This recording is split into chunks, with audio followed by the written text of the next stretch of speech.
sa mga mananaog sa street dancing competition.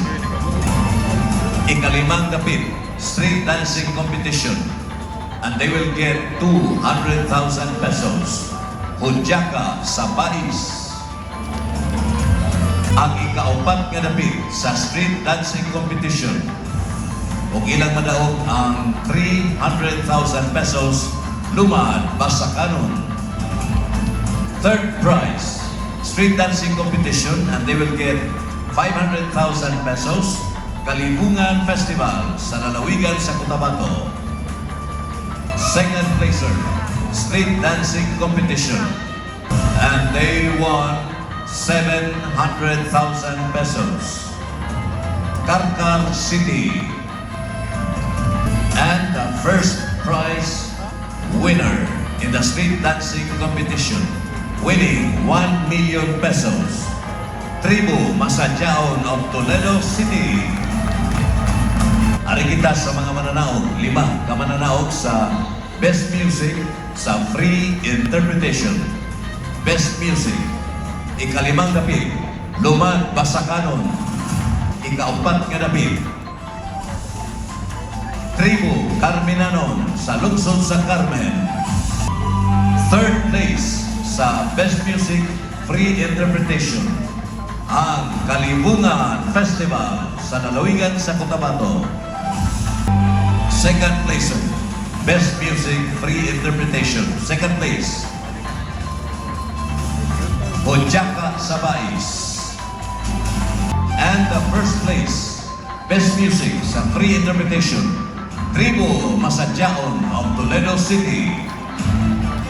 Atong isunod ang mga 5 ka mananaog sa Best Music Sinulog-Based Category. Best Music Sinulog-Based Category. Ang ikalimang dapit, Maria Clara L. Lobregat National High School, Zamboanga City. Fourth place, Best Music Sinulog-Based Karkar City. Ikatulong dapit, Best Music Sinulog-Based. Third place, Panay Labangon.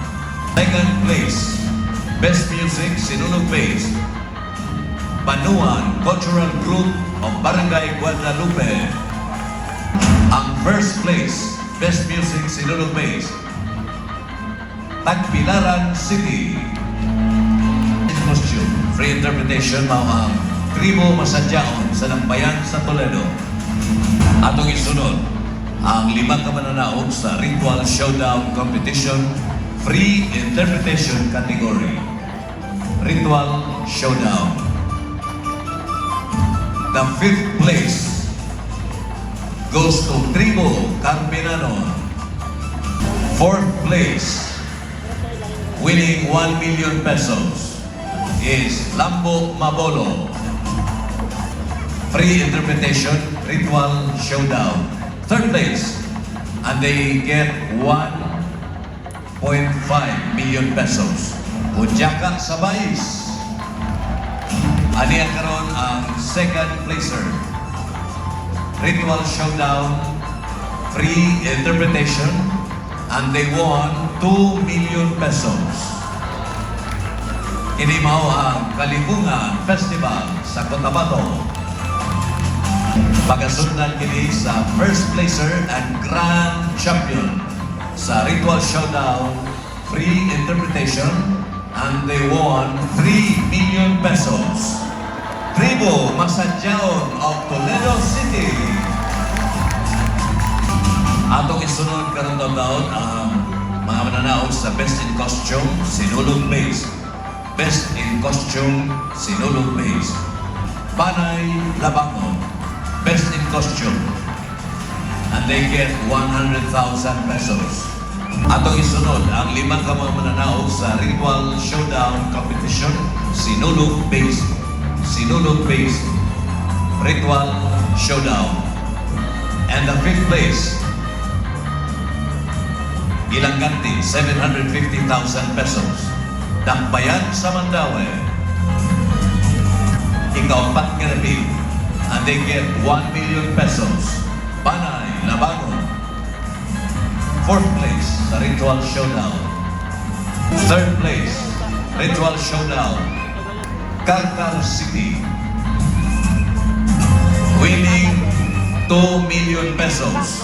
Second placer, Municipality of Dumanhu. And the first prize winner, Grand Champion sa Ritual Showdown. And they get 3 million pesos. Tagbilaran City. Atong isunod ang pagpangamalangkot sa tokens of appreciation kanto sa atong mga sponsors. Dako kay silang tabang alang sa kalampusan sa Sinulog 2026.